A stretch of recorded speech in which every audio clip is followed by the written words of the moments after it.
Agora, voltando, pessoal, vou então falar especificamente sobre o acordo de não persecução penal com as regras que foram estabelecidas com a introdução pela Lei 13.964 do artigo 28A do Código de Processo Penal e farei essa abordagem dividindo ela em três tópicos importantes.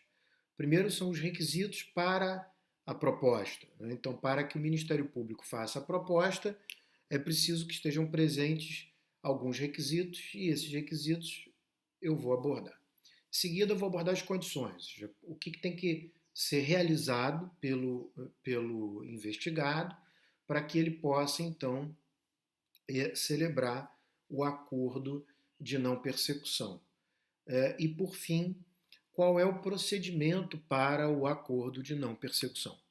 Tá? Então, essas três partes serão abordadas a partir de agora, a começar pelos requisitos para que o Ministério Público possa formular a proposta. Todos eles devem estar presentes e, portanto, não há possibilidade de nós termos parcialmente apenas esses requisitos. Então, o primeiro deles não pode ser caso de arquivamento. Né? Então, nós ainda não abordamos quais são os casos de arquivamento, nós só falamos qual é o procedimento para o arquivamento expresso, do que se trata o arquivamento implícito, e eu só vou abordar quais são os casos de arquivamento do inquérito quando eu tratar sobre a ação penal, mas deve ficar claro que o Ministério Público só pode formular uma proposta de acordo de não persecução penal caso não seja a hipótese de pedir o arquivamento ou de fazer o arquivamento conforme o 28 antigo pedir, conforme o 28 novo realizar o arquivamento. Também é preciso que o crime do qual o sujeito foi investigado e muito provavelmente indiciado não tenha sido cometido com violência ou grave ameaça à pessoa. Crimes com violência ou grave ameaça não admitem o acordo de não persecução penal. Tá? Outra questão ainda bastante objetiva em relação ao tipo penal é que o tipo penal pelo qual o sujeito foi indiciado, enfim, ou investigado, tem que ter uma pena mínima inferior a 4 anos. Tá? Cabe acordo, portanto, de persecução penal para crimes cuja pena mínima seja inferior a 4 anos. É pena mínima, não é máxima, e é pena mínima inferior a 4 anos. Não é igual ou inferior, é inferior a 4 anos. Outra questão aqui, bastante, eu diria, controversa, é a necessidade de uma confissão formal do investigado. É preciso, para celebrar o acordo de não persecução, que o investigado tenha formalmente confessado o crime. Tá? Então, diferente do que ocorre na hipótese norte-americana do plea bargain, conhecida como nolo contendere, ou seja, em que o investigado não confessa, mas não quer partir para um enfrentamento contencioso, então declara o nolo contendere e pode realizar o acordo. Aqui não foi contemplada essa possibilidade. A confissão formal é um requisito para a celebração do acordo de não persecução penal brasileiro. Tá?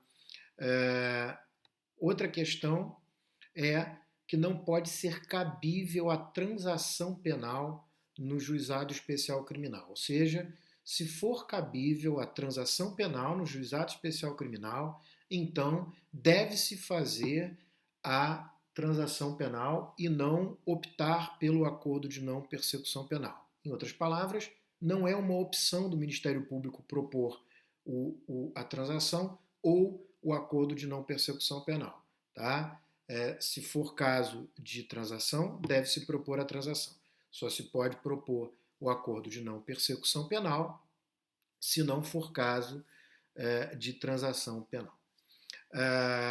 Outra questão é que o investigado ele não pode ser reincidente, e aí reincidente é definido no Código Penal, portanto ele não pode ser reincidente, mas também inclui-se aqui um conceito que não é legal, ele é teórico ou até criminológico, que é o sujeito não pode ser, não pode ter habitualidade criminosa e não pode agir criminosamente com reiteração. Tá? Obviamente que isso vai demandar uma interpretação e muitas vezes pode ser compreendido de uma maneira preconceituosa, porque a reincidência é um conceito legal e ela depende de uma condenação formal anterior, a habitualidade e a reiteração criminosa, não. É preciso ainda que o investigado ou indiciado não tenha celebrado um acordo de não persecução penal há menos de 5 anos. Se ele celebrou, ele só pode celebrar um novo acordo de não persecução penal mais de 5 anos depois. Também não cabe acordo de não persecução penal nos crimes de violência doméstica e familiar contra a mulher. Por fim, e é um requisito bastante subjetivo, o acordo de não persecução penal deve ser necessário e suficiente para a reprovação e prevenção do crime. Tá? Então, o Ministério Público tem que observar todos esses requisitos para que ele possa formular uma proposta de acordo de não persecução penal. Se não estiverem presentes todos esses requisitos, não poderá ser formulada uma proposta de acordo de não persecução penal. Só com todos eles é que o Ministério Público propõe, o que, obviamente, como o próprio nome diz, é um acordo e, portanto, não é obrigatório, uma vez proposta pelo Ministério Público, isso não significa que o acordo será aceito. Tá? Então, eu encerro esse bloco agora, continuo no próximo.